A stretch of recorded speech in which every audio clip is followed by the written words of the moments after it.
Votre sim est-il gay, lesbienne, hétéro, fluide? Il sera bientôt possible de le définir grâce à la prochaine mise à jour des Sims 4, annonce Maxis et Electronic Arts, respectivement développeurs et distributeurs du jeu.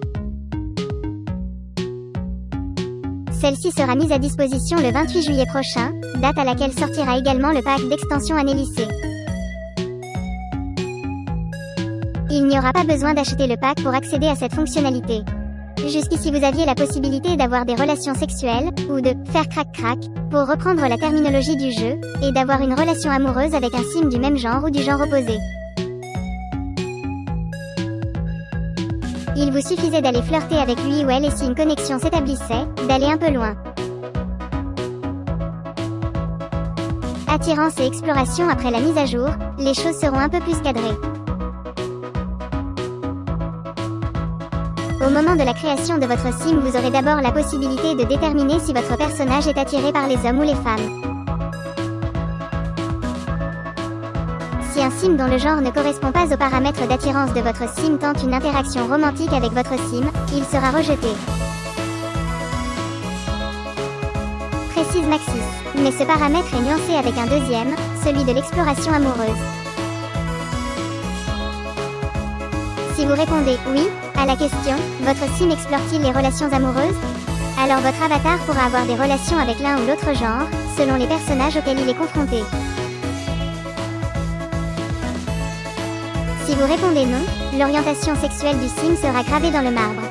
Sim asexuel ou aromantique dernier paramètre, le jeu demande si votre sim veut bécoter des hommes et des femmes.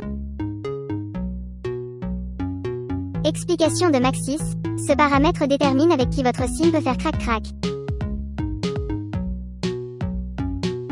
Si vous essayez de raconter l'histoire d'un sim asexuel, vous pouvez laisser toutes les options non cochées. A l'inverse, vous pouvez raconter l'histoire d'un sim aromantique en sélectionnant avec qui il veut faire crac-crac, mais en laissant non cocher toutes les cases concernant l'attirance amoureuse. Vous pouvez également raconter des histoires encore plus spécifiques, comme celle d'un sim qui peut être attiré par plusieurs genres mais qui n'est intéressé que par un genre pour ce qui est de l'intimité physique. Authenticité. Cette petite complexité est totalement assumée par la lead développeuse des années lycée. L'authenticité est un point qui est souvent évoqué pour des caractéristiques comme celle-ci, et c'est tout à fait légitime, explique-t-elle. De nombreux membres de l'équipe font partie de la communauté LGBTQIA+, y compris moi. Cela dit, nous ne représentons qu'une petite partie du vécu de la communauté.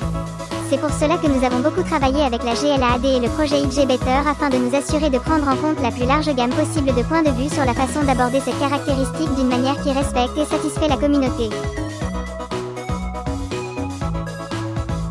La mise à disposition de cette fonctionnalité n'est qu'une étape, précise Maxis et Electronic Arts, qui disent travailler notamment à une meilleure représentation des personnes non-binaires.